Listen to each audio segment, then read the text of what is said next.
Alright, let's cover World War III. Oke, mari kita coba bahas tentang Perang Dunia III. I took 3 hours to do this in Saya Australia.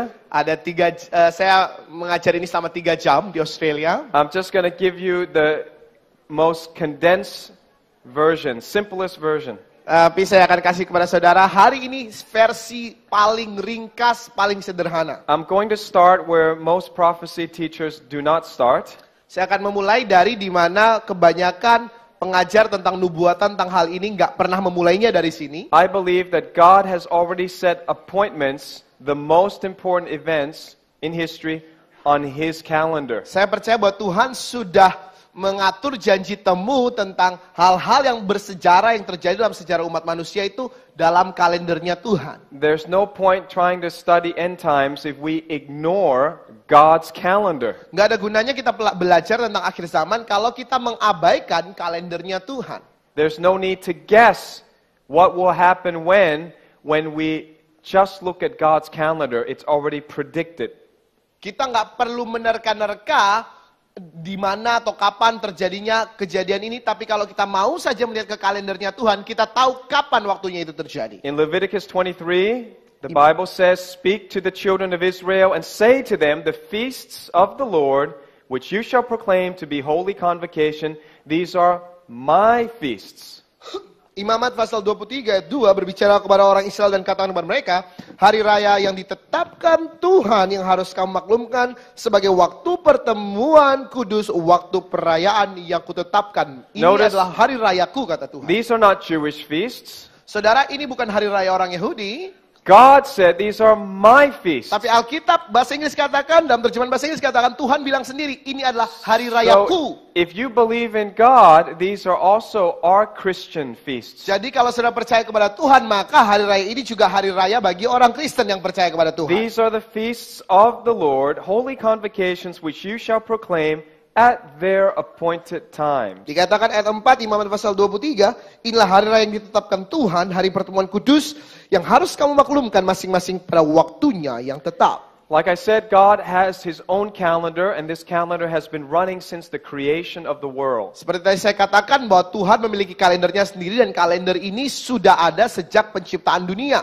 Our Gregorian calendar is only a few hundred years old. It's a new invention. Kalender Gregorian kita itu hanya berumur ratusan tahun lah, saudara. Ini kalender Gregorian yang kita pakai itu masih baru. But this calendar, God's calendar, was invented from the beginning of Genesis. Tetapi kalender yang Tuhan jadikan ini sudah ada sejak zaman Kejadian. Now God tells us some holidays, each of these holidays have a historic meaning and a prophetic meaning. Tuhan memberikan kepada kita hari-hari kudus atau hari-hari raya, dan hari-hari raya ini memiliki makna profetik dan makna historis. That means they point something to the past and then they point to something in the future. Maksudnya makna historis artinya merujuk pada sesuatu di masa lalu, dan makna profetik maksudnya menunjuk pada sesuatu di masa depan. The first one happens on the 14th day of the first month, Nisan. Hari Raya Paskah terjadi di tanggal 14 bulan Nisan. It's called Passover. Disebut Hari Raya Paskah. It looks back in time to something that happened to Israel.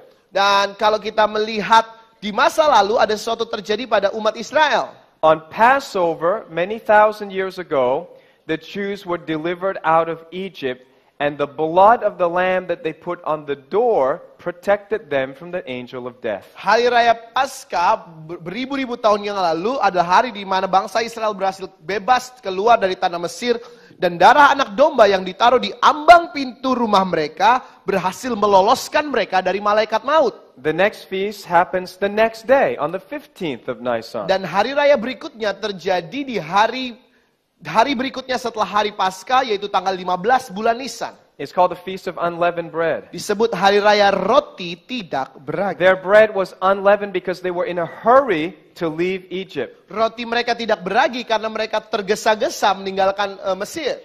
They had no time to make dough and knead it and bake it. Mereka tidak memiliki waktu untuk menggilingnya dulu, bikin adonan dulu, kemudian membuat roti, memanggang roti. Nggak ada waktu untuk itu pada saat itu. This was the first fast food. Ini fast food, makanan cepat saji pertama, saudara, di Alkitab. McDonald's did not invent it. God invented. Bukan McDonald's yang menemukan roti tidak beragi ini. Tuhan yang menemukannya, saudara. But McDonald made it worse. Tetapi McDonald membuatnya menjadi lebih buruk. God's fast food was okay, huh? Tapi kalau fast foodnya Tuhan itu bebas So, kolesterol, saudara. This bread represents them fleeing out of Egypt. Sorry, represent fleeing. Fleeing. Hari raya ini melambangkan larinya orang Israel atau keluarnya orang Israel dari tanah Mesir. 3 days later is another feast. Dan 3 hari setelah itu adalah hari raya berikutnya. On the 17th of Nisan is called the Feast of First Fruits. Tanggal 17 bulan Nisan itu adalah hari raya buah sulung. On this day, the Jews were standing in front of the Red Sea. Dan di hari ini orang-orang Israel mereka berdiri di hadapan Laut Merah. Pharaoh and his army were coming to kill them. Firaun dan seluruh tentaranya siap untuk membunuh orang Israel, sedang mengejar dan siap membunuh mereka. And they said, "We are stuck. Dan mereka bilang, udah kita terhenti di We sini. have nowhere to go. Kita nggak punya jalan kabur kemanapun. There is no way." Nggak ada jalan lagi.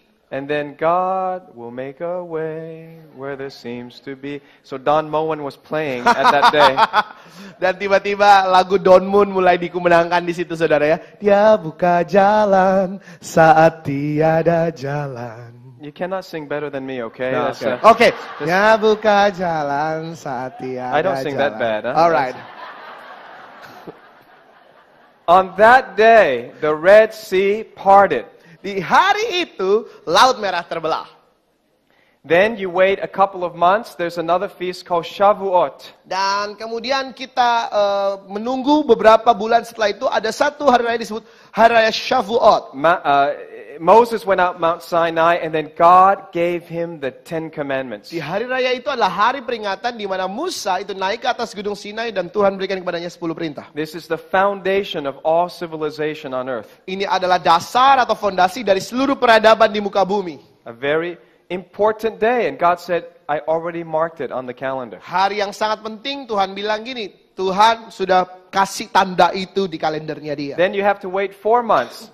Dan kemudian kita tunggu 4 bulan setelah hari raya Shavuot. And you come to the feast that we studied last time, the Feast of Trumpets or Yom Teruah. Dan kita sampai kepada hari raya yang tadi kita pelajari, namanya hari raya Yom Teruah atau hari raya peniupan sangkakala, peniupan seruni. It's the unknown day. Itu adalah hari yang tidak diketahui. It starts either the 1st or the 2nd of Tishri. Dimulai atau hari raya ini tanggalnya kurang lebih kalau nggak tanggal 1 ya tanggal 2 bulan And from Tishri. that day for 10 days is called the Days of Awe. Dan dari hari itu sampai 10 hari setelahnya disebut hari raya pengagungan atau hari raya kekaguman akan Tuhan. On the 10th day of Tishri is another feast called Yom Kippur. Dan tanggal 10 bulan Tishri adalah hari raya berikutnya, yaitu hari yang disebut hari raya Yom Kippur. In English, we just call it the Day of Atonement. Dan dalam bahasa Inggris disebut sebagai hari raya pendamaian. For the Jews, they call this the holiest day. Dan bagi orang Yahudi, mereka menyebut hari raya pendamaian ini sebagai This is hari the paling kudus. National Day of Repentance. Karena ini adalah hari pertobatan nasional buat Then mereka. 5 days later is Sukkot.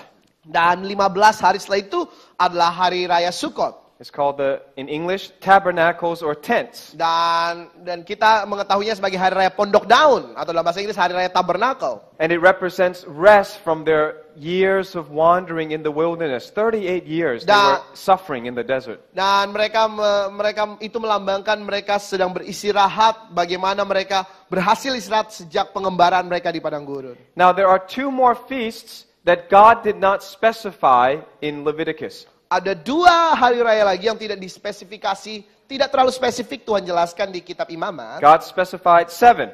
Yang Tuhan spesifikkan benar-benar 7 hari raya. But Hanukkah was added in between the Old Testament and the New Testament. Tapi hari raya Hanukkah itu ditambahkan di antara perjanjian lama dan perjanjian baru. It comes on the 25th of Kislev.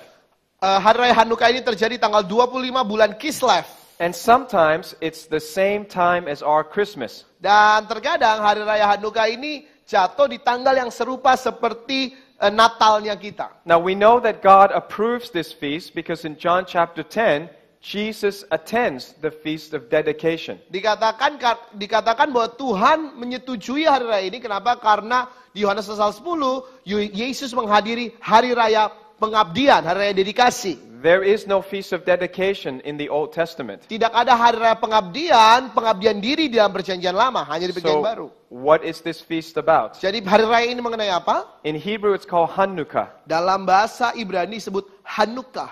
It celebrates the fact that in 167 BC, an evil Syrian king took over the temple. Mereka memperingati bahwa tahun 167 sebelum Masehi, ada satu raja Syria yang begitu jahat, dia menguasai bait suci. Whatever happened before is what will happen again. Apapun yang terjadi sebelumnya itu yang akan terjadi kemudian. And this evil person was not American, Dan orang jahat ini bukan orang Amerika, saudara. not Russian, Bukan orang Rusia, not French. bukan orang Prancis, He was Syrian. tapi orang Syria. His name was Antiochus Epiphanes IV.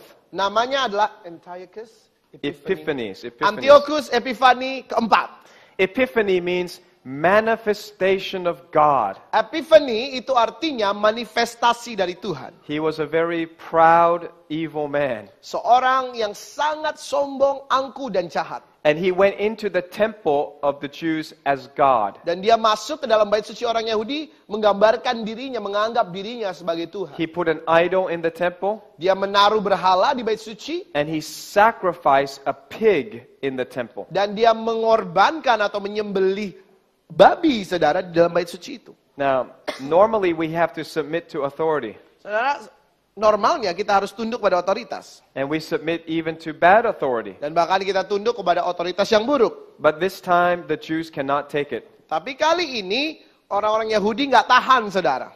They were so offended by what Antiochus IV did Mereka sungguh tersinggung dengan apa yang dilakukan oleh Antiochus keempat. that one family called the Maccabee family, they start a revolution.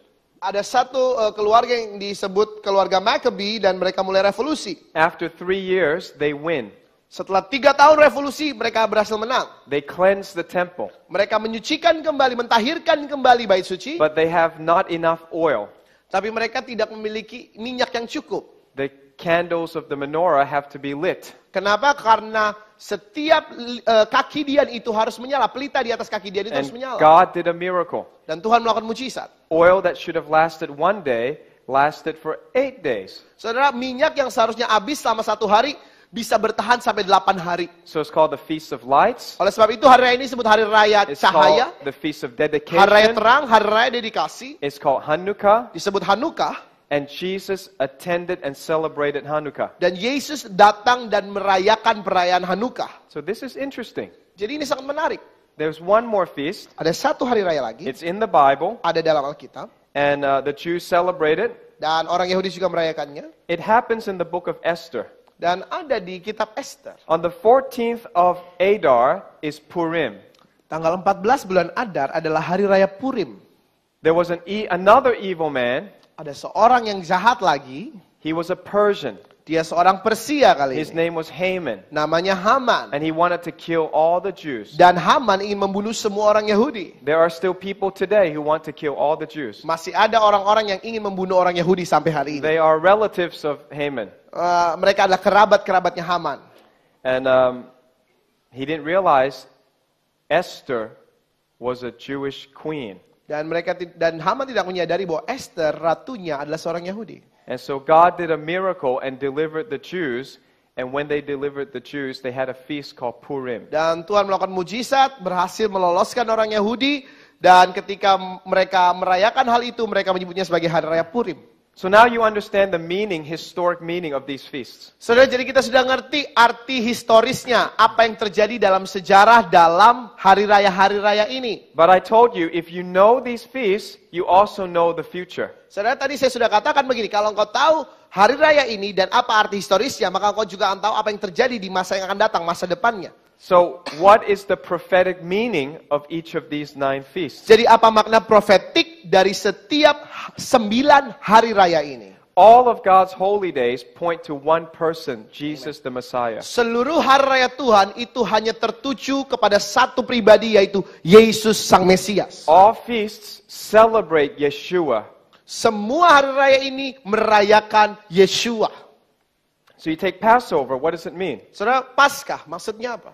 On the 14th day of Nisan, Jesus was crucified. Tanggal 14 bulan Nisan adalah tanggal di mana Yesus disalibkan. He's the true Lamb of God that protect us from the angel of death. Dia adalah anak domba Allah yang sejati yang melindungi kita dari malaikat maut. On the 15th of Nisan, his body, his sinless body, like unleavened bread, was buried. Tanggal 15 bulan Nisan, tubuhnya seperti roti yang tidak beragi yang tanpa dosa itu dikuburkan. On the 17th of Nisan, just like the Red Sea rose up and parted, Jesus resurrected from the dead. Saudara, tanggal 17 bulan Nisan, sebagaimana Laut Merah bangkit dan terbelah, demikian juga tanggal 17 bulan Nisan, Yesus bangkit dari antara orang mati. On the 6th of Shavuot, or the 6th of Sivan, Shavuot, just as God gave the law to Moses, God gave the Holy Spirit who wrote the law to the church.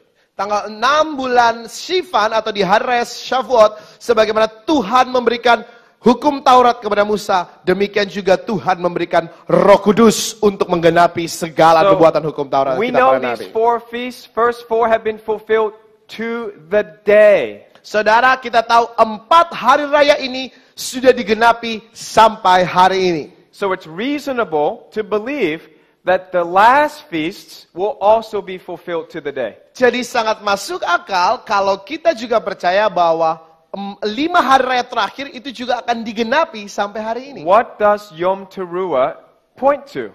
Apa yang ditunjuk oleh Yom Teruah ke masa depan? Well, it's the day of blowing trumpets. Apa itu hari raya peniupan sangkakala, hari raya peniupan seruni? And the Bible says at the last trumpet, the dead will rise. Alkitab katakan sebab pada sangkakala terakhir dibunyikan maka mereka yang mati akan dibangkitkan. And we who are alive, we did not die, God will catch us up. Dan kita yang masih hidup dan belum mati, maka Tuhan akan mengangkat kita. So we believe, many people believe, that Yom Teruah is the exact day of the rapture. Jadi banyak orang yang percaya bahwa Yom Teruah adalah hari yang tepat untuk pengangkatan. Amen. Amin. Yom Kippur is what does it point to in the future? Apa yang ditunjuk oleh Yom Kippur, hari raya pendamaian ini di masa depan? It's the future day when the Jews will accept the Messiah. Itulah satu hari di masa depan di mana orang-orang Yahudi akan menerima Yesus sebagai Mesias. I don't know if all Jews will accept the Messiah. Saya tidak tahu apakah seluruh Yahudi, orang Yahudi akan menerima Mesias. But if you're Jewish, the Bible says 1/3 of the Jews will recognize the Messiah has come. Tapi kalau engkau adalah orang Yahudi, maka engkau akan menyadari bahwa di Alkitab katakan 1/3 orang Yahudi dari jumlah orang Yahudi akan percaya bahwa Mesias itu If sudah you don't datang. believe that, you should read Micah chapter 5 and find that Jesus, the Messiah, would be born in Bethlehem. Kalau engkau tidak percaya hal itu, engkau bisa baca Mika pasal 5 bahwa Yesus sang Mesias itu akan lahir dari kota Bethlehem. If you're Jewish, you should read Isaiah 7. It says the Messiah will be born of a virgin. Kalau engkau seorang Yahudi, engkau harus baca Yesaya pasal 7 yang mengatakan bahwa Mesias itu akan lahir dari seorang anak darah. If you're Jewish, you should read Isaiah 53 and realize the Messiah would suffer for your sins. Kalau engkau adalah orang Yahudi, engkau harus membaca Yesaya pasal 53 yang mengatakan kepada kita bahwa sang Mesias harus dikorbankan atau harus menderita demi dosa-dosa kita. And if you're Jewish, you probably heard a false statement that the New Testament is written by people who hate the Jews. Dan kalau engkau adalah orang Yahudi, engkau pasti sudah pernah membaca satu pernyataan palsu yang menyatakan bahwa perjanjian baru ditulis oleh orang-orang yang membenci Yahudi. My dear Jewish friend, that is not true. Teman-teman Yahudi saya, itu sungguh tidak benar. The New Testament was written by your people, the Jews. Perjanjian baru itu ditulis oleh orang-orang Yahudi juga. It's written about your Jewish Messiah named Yeshua. Dan apa yang dituliskan di situ menuliskan mengenai Mesias juga bagi orang Yahudi, Yeshua. The way to prove whether it's true or not is just open the first book of the Bible, the book of Matthew. Cara yang paling gampang untuk membuktikannya adalah buka kitab pertama dari perjanjian baru, yaitu Matius. Written by a Jew. Ditulis oleh orang Yahudi. And the very first chapter lists your Jewish ancestors. Abraham, Isaac, Jacob, David. Dan pasal pertama dari kitab pertama yang ditulis oleh orang Yahudi itu merupakan daftar dari nenek moyang orang Yahudi, Abraham, Ishak, Yakub, Daud. So if you're Jewish, you don't have to believe me, Jadi kalau engkau orang Yahudi, engkau tidak perlu percaya kepada saya. but you shouldn't just believe misinformation. You should test out by reading the New Testament for yourself to see if it's true. Tapi bukan malah engkau mempercayai informasi yang salah, tapi mari uji saja, baca perjanjian baru dan buktikan bahwa perjanjian baru adalah kebenaran. And my prayer is that you will find your deliverance and your protection in your Messiah. Dan doa saya adalah engkau menemukan kelepasan, perlindungan lewat Mesiasmu sendiri. Because without the Messiah, you really have no hope in this life or in the future. Karena tanpa sang Mesias itu, maka engkau sungguh-sungguh tidak akan memiliki pengharapan, baik dalam hidup yang sekarang maupun hidup yang akan datang. God demands that you trust in your Messiah. Tuhan sungguh-sungguh menginginkan engkau bergantung sepenuhnya kepada Mesias. So we believe that at least 1/3 of the Jews will do this at Yom Kippur. Jadi paling nggak kita mempercayai bahwa sepertiga dari seluruh jumlah orang Yahudi akan percaya atau mengalami keselamatan di hari raya Yom Kippur. Then what does Sukkot point to? Lalu hari raya Sukkot itu menunjuk kepada apa? I believe Jesus will announce a time of rest on earth at Sukkot. Saya percaya bahwa Yesus akan menyatakan waktu istirahat untuk bumi di hari raya Sukkot. This age of 1,000 years of rest of peace is called the millennium. Dan kita tahu sama-sama istilah bahasa Inggrisnya millennium atau dalam Alkitab bahasa Indonesia kita sebut kerajaan 1000 tahun. It will start, very likely it will start on Sukkot. Dan itu akan dimulai, ya saya rasa itu akan dimulai di hari raya Sukkot. We believers will stop our wandering through a sinful world. Dan kita mempercayai bahwa kita akan berhenti untuk berkelana di dunia yang penuh dosa ini. And we will find rest and joy in the Amen. kingdom of God. Tetapi kita akan menemukan damai sejahtera dan sukacita di dalam kerajaan Allah. Now, most prophecy teachers stop there.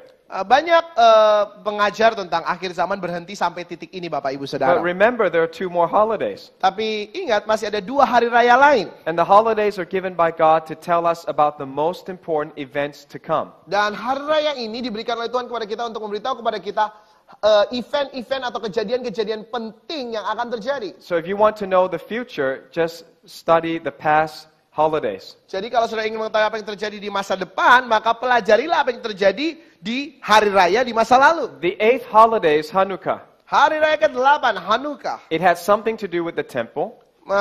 Ada hubungannya dengan bait suci. It had something to do with the Syrian king. Ada hubungannya dengan raja orang Syria. So that tells me there must be something that's going to happen in Syria. Dan hal ini memberitahu kepada saya bahwa akan ada sesuatu yang terjadi di Syria. And there must be something that will happen with a 3rd temple. Dan akan ada sesuatu yang terjadi dengan bait Allah yang ketiga.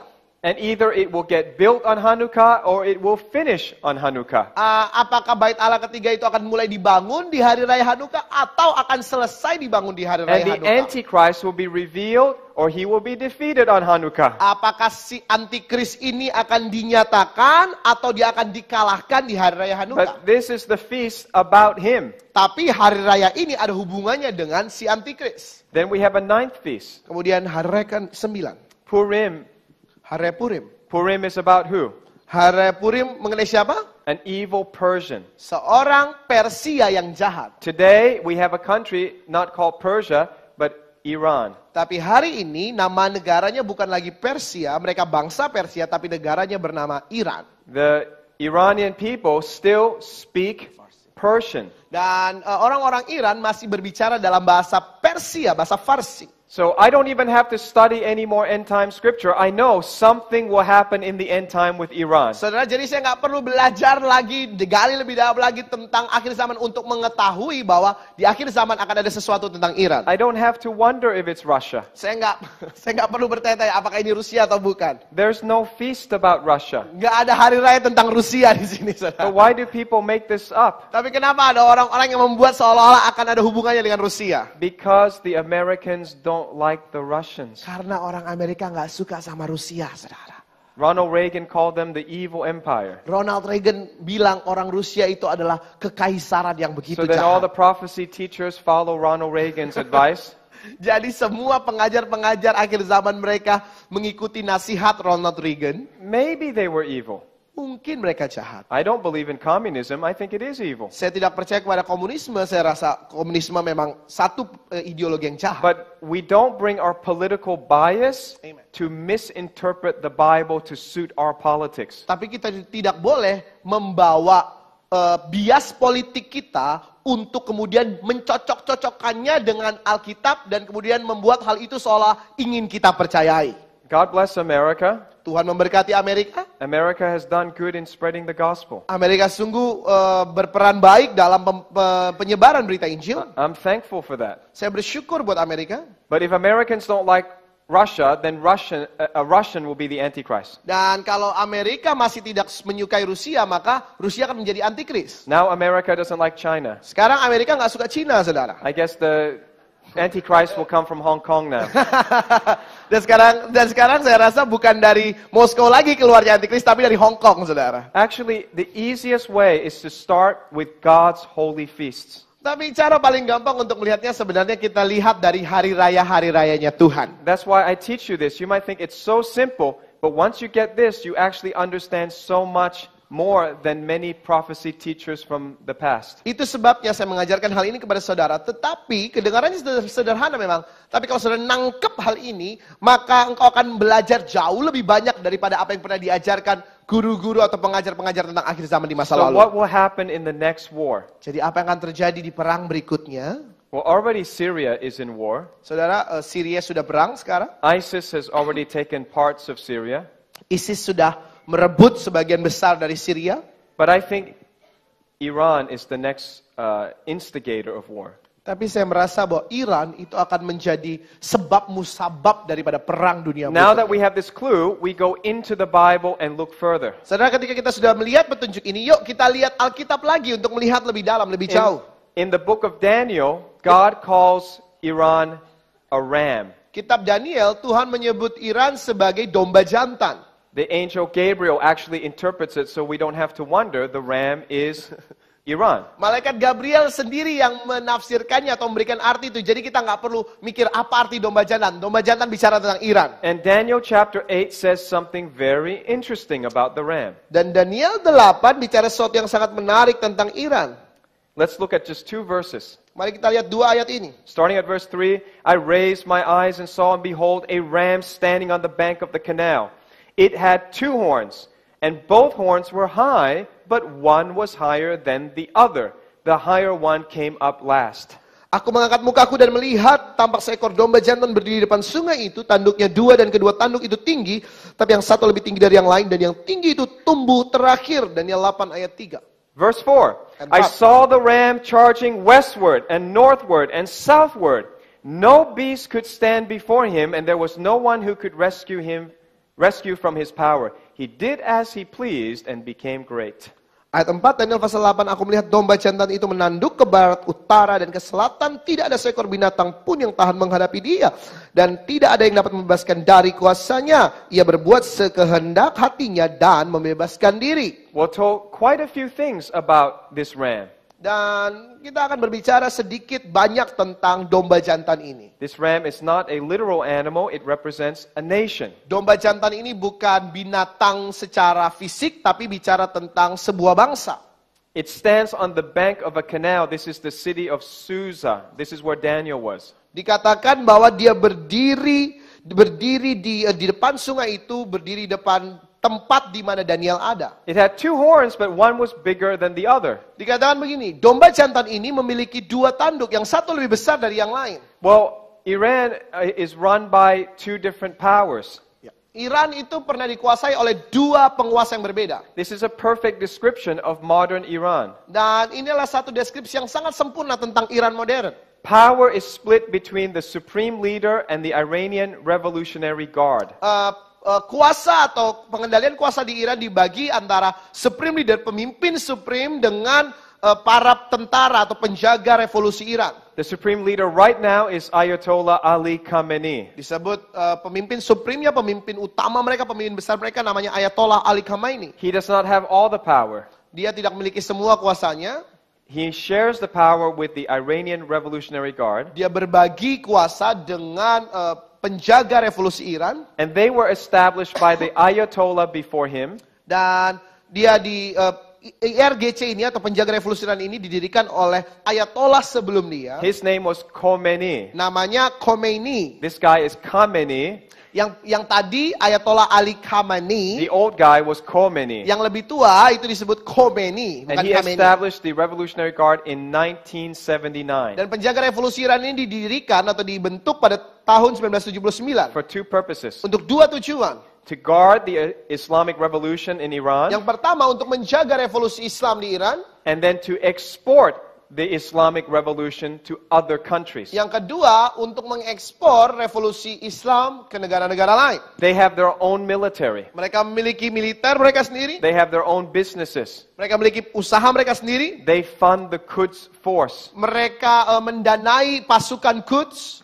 Quds is Jerusalem. Quds itu adalah Yerusalem. One of their goals is to take Jerusalem for Islam. Salah satu tujuan dari pasukan Quds adalah untuk merebut Yerusalem untuk diubah menjadi Islam. The supreme leader believes the Mahdi might come sometime. Pemimpin besar mereka percaya bahwa uang itu akan datang sewaktu-waktu. We just have to wait. Kita hanya perlu menunggu. The Iranian Revolutionary Guard do not want to wait. Pasukan revolusi Iran nggak mau menunggu. They believe they can create chaos and hasten the coming of the Mahdi, their Messiah. Mereka percaya bahwa mereka dapat menciptakan kekacauan sehingga Imam Mahdi itu datang lebih cepat, Mesias bagi mereka. Their Mahdi, the description of their Mahdi fits our description of the Antichrist. Saudara, Imam Mahdi, deskripsi Imam Mahdi mereka itu sungguh cocok dengan deskripsi antikris dari kita. So here's a ram with two horns and one is stronger than the other. Dan di sini ada domba jantan dengan dua tanduk dan yang satu lebih kuat daripada yang lain.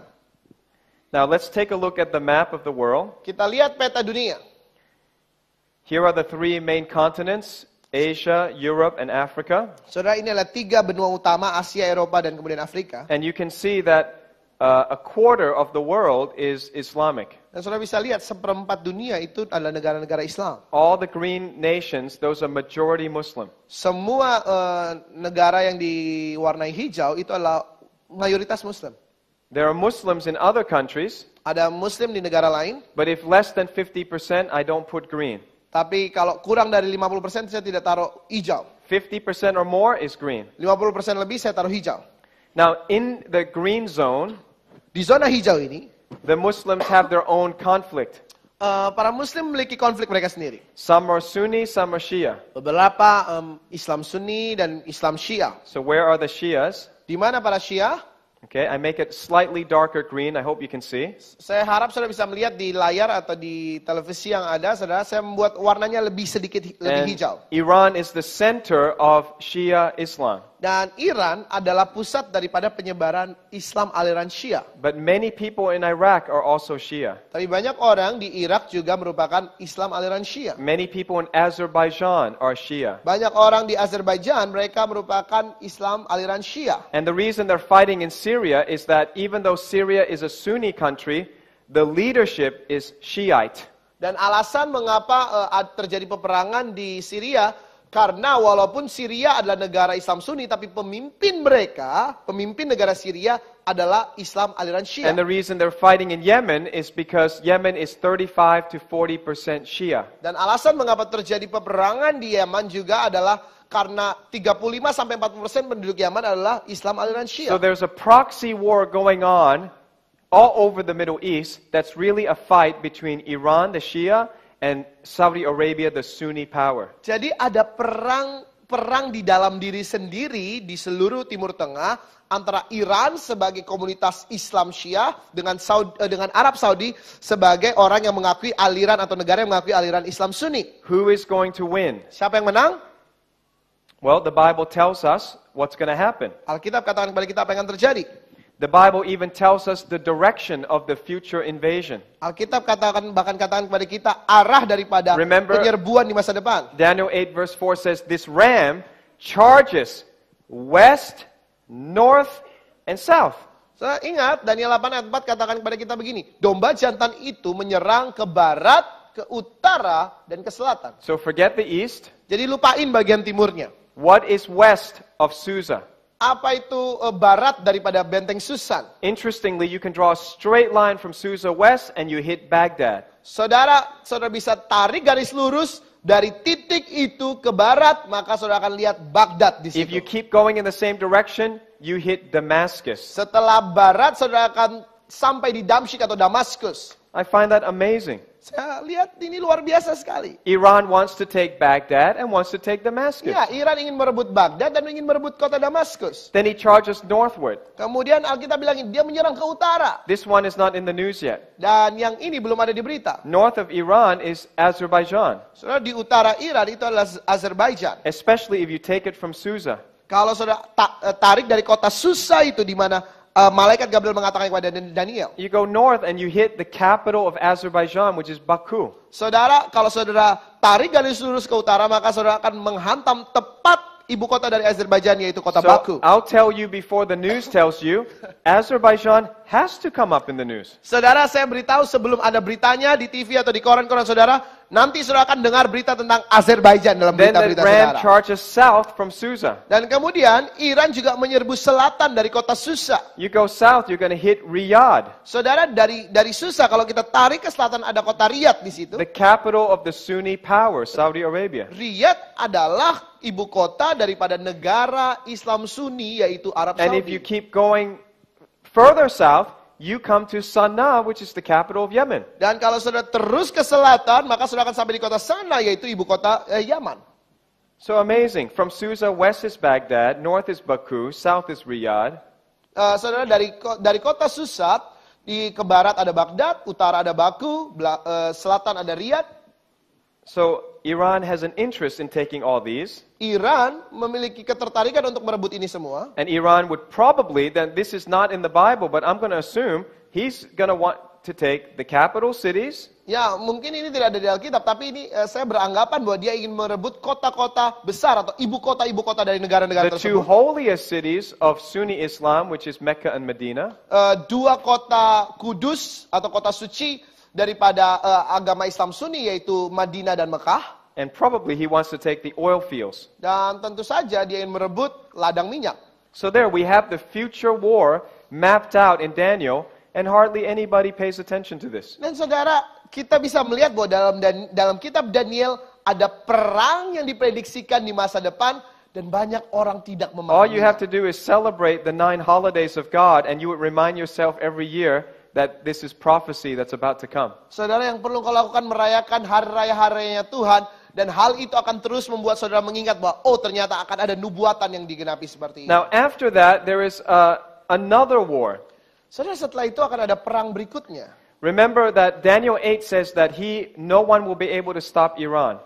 Dan Daniel pasal 8, kita tahu sama-sama Alkitab katakan kepada kita, tidak ada yang dapat menghentikan domba jantan itu atau si Iran itu. Now, right now, the West thinks Iran can be contained. Saudara, tapi sekarang ternyata Iran masih bisa ditahan. But Daniel chapter 8 says Iran cannot be contained. Tapi Daniel pasal 8 bilang kepada kita bahwa Iran nggak bisa ditahan.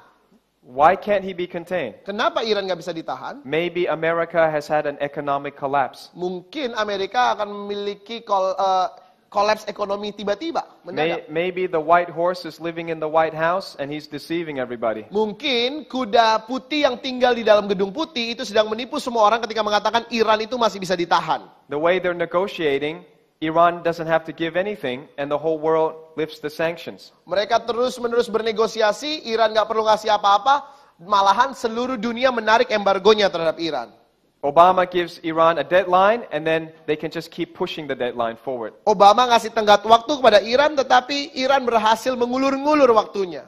Do you take it seriously at work if your boss says, here's the deadline, and then you do nothing, and the boss says, oh, okay, here's a new deadline, and then you do nothing, and the boss says, oh, well, what deadline would you like?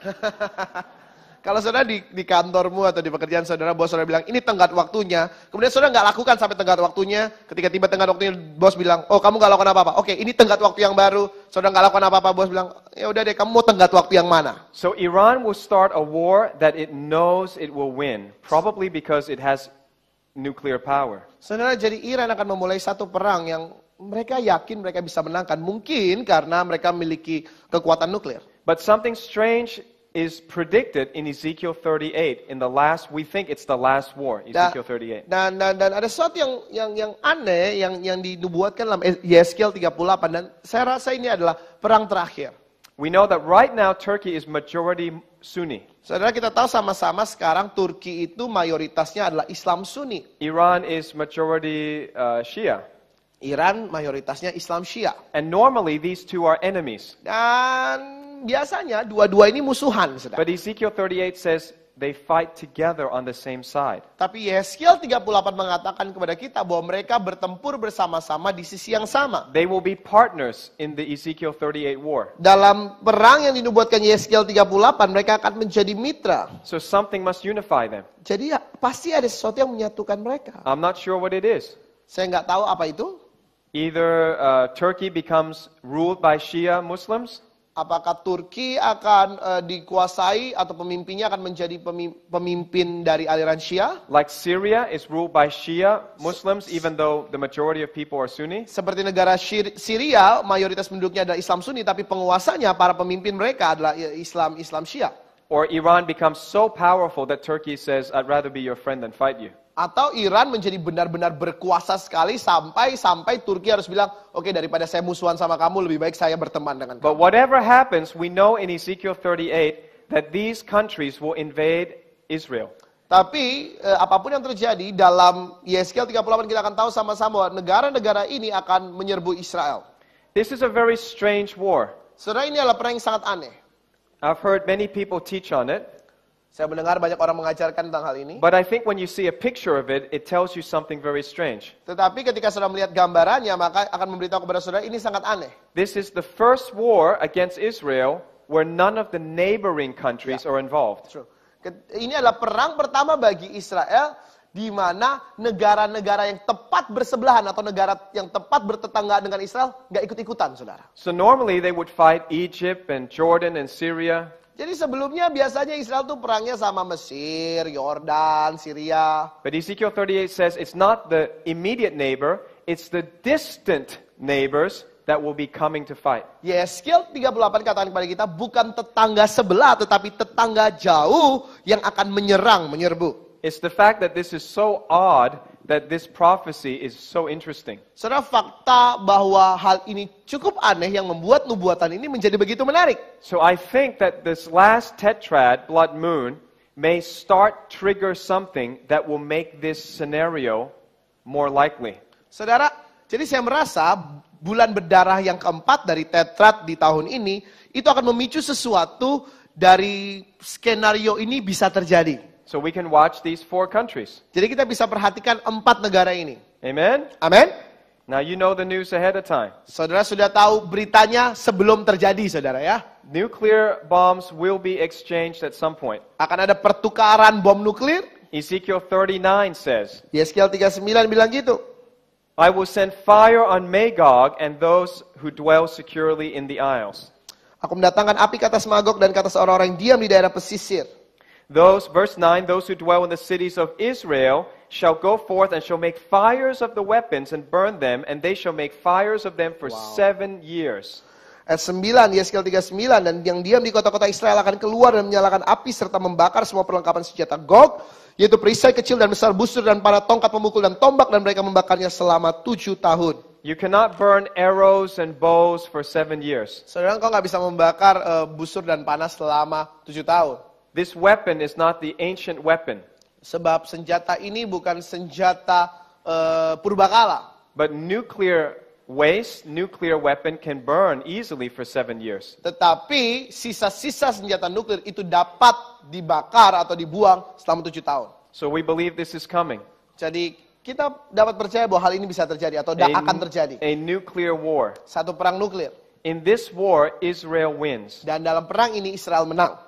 So they don't have to be afraid of that. Jadi mereka tidak perlu takut tentang hal ini. But they must put their faith in the Messiah. Tapi mereka harus menaruh iman mereka kepada Mesias. Alright, why does God tell us all this? Pertanyaannya, mengapa Tuhan memberitahu kepada kita semua ini? He said, if I've told you earthly things and you don't believe, how will you believe if I tell you heavenly things? Yohanes pasal 3:12, jika aku memberitahu kepadamu hal-hal duniawi dan kau tidak percaya, apalagi kalau aku memberitahu kepadamu hal-hal yang sifatnya surgawi, kata Yesus kepada Nikodemus. He says, I know you haven't seen heaven. Kau tahu kau belum pernah melihat surga? You haven't seen hell. Kau belum pernah melihat neraka? And so, for you to believe in eternity, I want to tell you some things that you can see. Jadi untuk engkau percaya kepada kekekalan, aku perlu memberitahumu sesuatu yang bisa engkau lihat. There is no book in the world like the Bible. Tidak ada satupun buku yang bisa menyamai Alkitab di dunia ini, saudara. I've read a lot of books. Saya baca banyak buku. There is no book like the Bible. Tidak ada satupun buku yang seperti Alkitab. You can say, oh, Nostradamus said something. Saudara mungkin bilang, oh, Nostradamus katakan sesuatu. He writes quatrains, 4 lines. Dia menulis quatrains 4 baris. There's nothing that is so specific and detailed like Ezekiel 38. Tetapi tidak ada satupun yang benar-benar spesifik seperti yang dikatakan Yeskiel It's all 38. vague in general. Seringkali semua buku yang lain mereka samar-samar. Mereka sifatnya berbicara secara umum. But God wrote the Bible so that you can know for sure that heaven and hell are real. Saudara, tapi Tuhan menulis Alkitab kepada kita supaya kita tahu dengan pasti bahwa sorga dan neraka itu nyata. I want to share something a little bit different. Saya membagikan sesuatu yang sedikit berbeda. For all the people who say, I don't believe what I cannot see. Bagi orang-orang yang bilang, saya nggak akan percaya apa yang saya nggak bisa lihat. I don't believe in hell Saya tidak percaya akan neraka. because there's no evidence Karena tidak ada buktinya, and you can't prove it to me. dan kamu nggak bisa buktikan kepada saya. Well, actually, I might be able to prove it to you. Saudara, sebenarnya saya mungkin bisa buktikan kepada saudara. Because the Bible already knows all your questions. Karena Alkitab sudah tahu semua jawaban saudara, pertanyaan saudara. Let's see what the Bible says. Mari kita lihat apa yang Alkitab katakan. Mark chapter 9, Jesus actually talks about fire in hell 6 times. Markus pasal 9, Yesus berbicara atau menyebutkan tentang api neraka 6 kali. Perhaps you can just read verse 43 to 48 in Bahasa. Markus pasal 9 ayat 43 If you're an sampai English speaker, just follow along in your Bible. Get it open. Mark 9, 43, until 47. 48. Oh, okay. Markus pasal 9 ayat 43 sampai 48 saya akan bacakan dalam bahasa Indonesia bagi saudara. Kalau Bapak saudara berbahasa Inggris bisa melihat di layar. Markus pasal 9. Dan jika tangan menyesatkan engkau penggalah, karena lebih baik engkau masuk ke dalam hidup dengan tangan kudung daripada dengan utuh kedua tanganmu dibuang ke dalam neraka, ke dalam api yang tak terpadamkan. Di tempat itu ulatnya tidak akan mati dan apinya tidak akan padam. Dan jika kakimu menyesatkan engkau penggalah, karena lebih baik engkau masuk ke dalam hidup dengan timpang daripada dengan utuh kedua kakimu dicampakkan ke dalam neraka. Di tempat itu ulatnya tidak akan mati dan apinya tidak akan padam.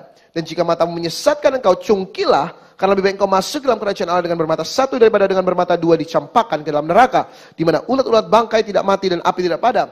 Karena di mana ulat-ulat bangkai tidak mati dan api tidak akan padam. Ayat 48 selesai. Okay, so wherever hell is, it's hot. Saudara, jadi dimanapun neraka ada, neraka itu panas, saudara. Hell is not on Pluto. Neraka itu bukan di Pluto. Pluto is cold. Kenapa? Karena Pluto itu dingin. Yeah? So we have to look somewhere else, correct? Jadi kita harus cari tempat lain. Alright, what else does the Bible say about hell? Apalagi yang Alkitab katakan tentang neraka? Where is hell? Di mana ada neraka? Matthew 12, verse 40. Matius For 12. as Jonah was 3 days and 3 nights in the belly of the great fish, so will the Son of Man be 3 days and 3 nights in the heart of the earth.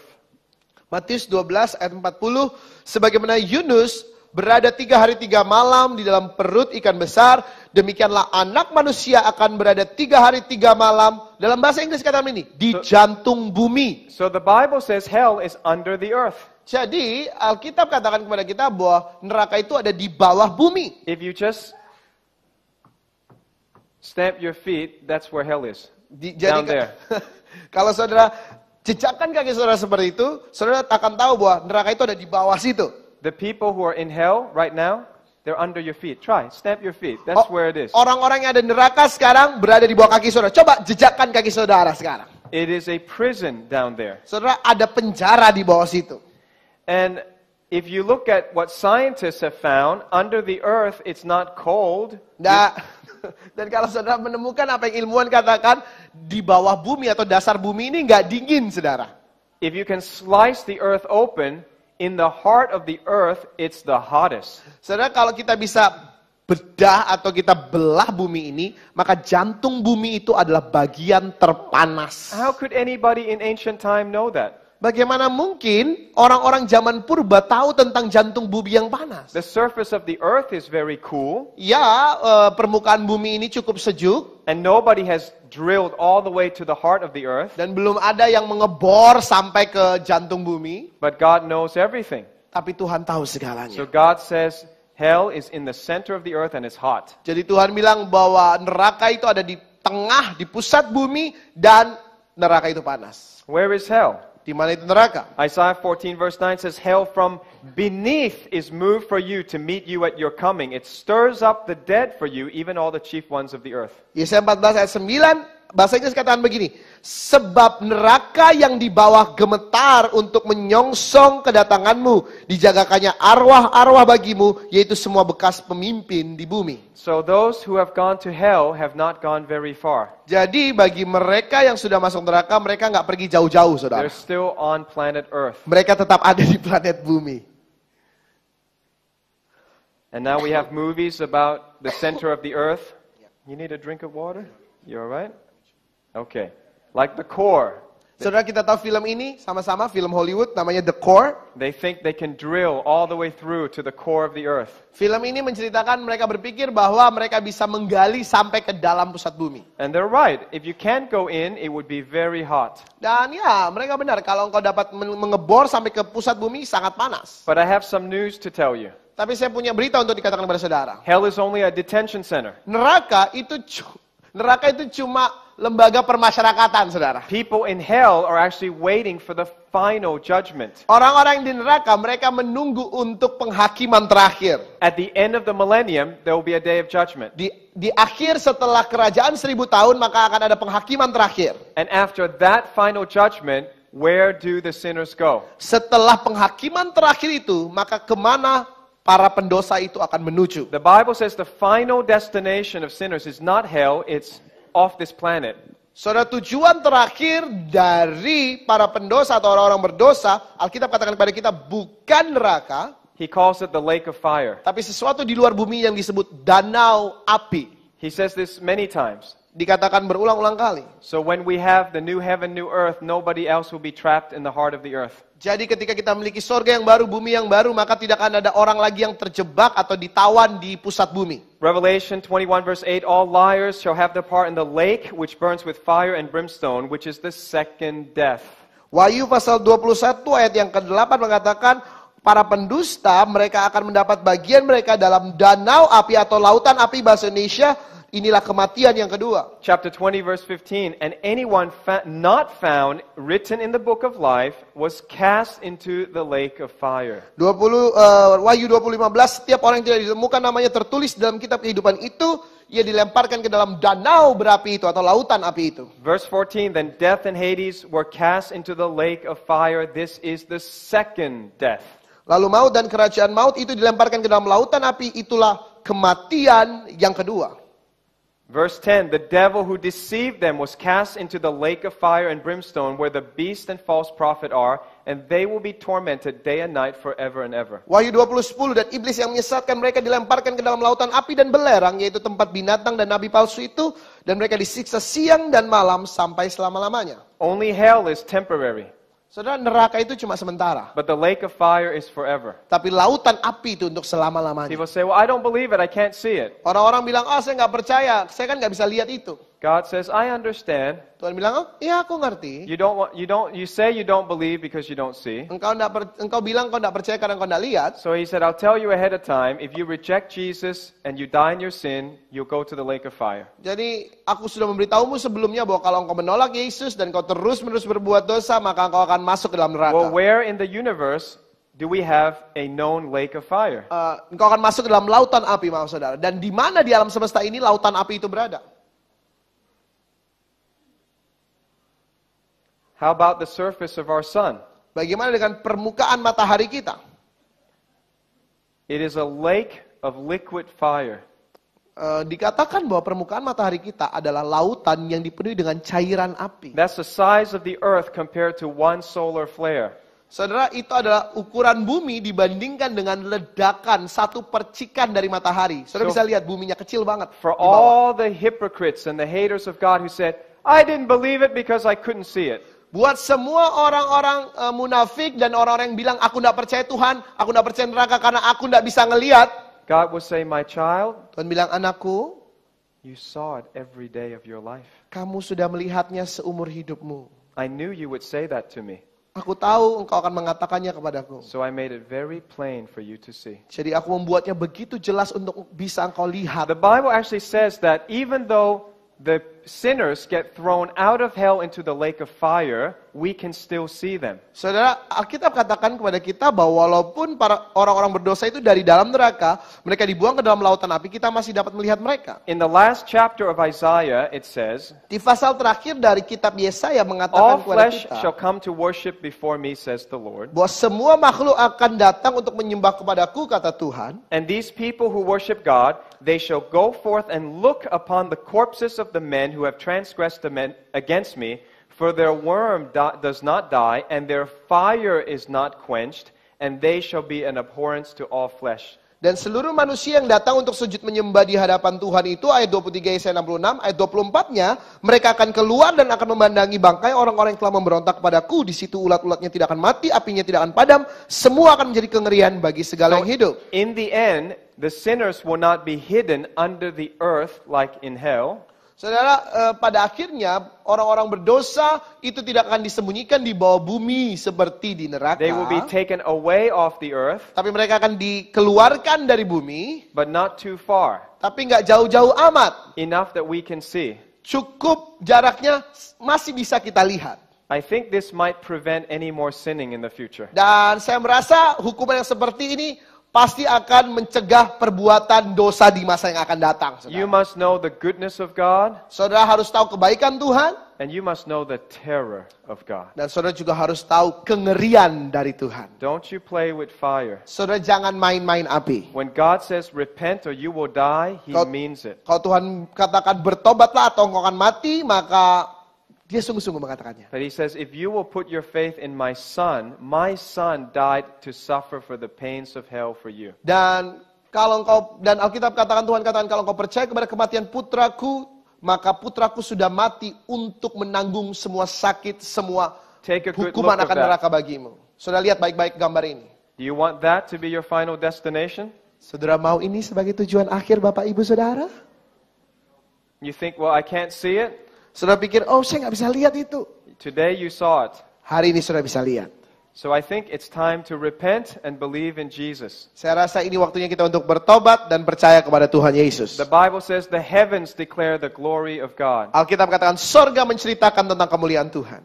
When you look up into the sky, you see the beauty of the universe. Ketika saudara melihat ke angkasa, engkau dapat melihat keindahan alam semesta. But we are so small. Tapi kita begitu kecil. Even our sun is a tiny star. Bahkan matahari kita adalah bintang yang termasuk ukuran kecil dari segala bintang yang You ada di must know the angkasa. terror of God. Kau harus mengetahui kengerian yang datang dari His Tuhan. power is terrifying. Kuasanya benar-benar And mengerikan. He will use this power against Satan. Dan dia akan memakai kuasa yang mengerikan ini untuk menghancurkan si So setan. He says, get away from Satan. Jadi Tuhan katakan dulu kepada kita, Get- ayo jauh-jauh dari setan. Get away from sin. Jauh-jauh dari dosa. Because one day I will lose my patience. Karena satu hari nanti aku akan kehilangan kesabaranku. And I will not let evil run forever. Dan aku tidak akan membiarkan kejahatan terus-menerus berkuasa. That's the good news of the end time. Dan itu adalah kabar baik dari akhir zaman. Evil will end. Saudara, kejahatan akan berakhir. But don't be found on the evil side. Tapi jangan sampai kita ditemukan ada di pihak yang jahat. Repent and run to Jesus while you have time. Bertobat dan larilah kepada Yesus selagi engkau punya waktu. I want to pray that you know Jesus for sure. Saya mau sungguh-sungguh berdoa, saudara sungguh-sungguh mengenal Yesus. Please bow your heads. Mari tundukkan kepala kita sama-sama, Bapak If Ibu you Saudara. want to run to Jesus,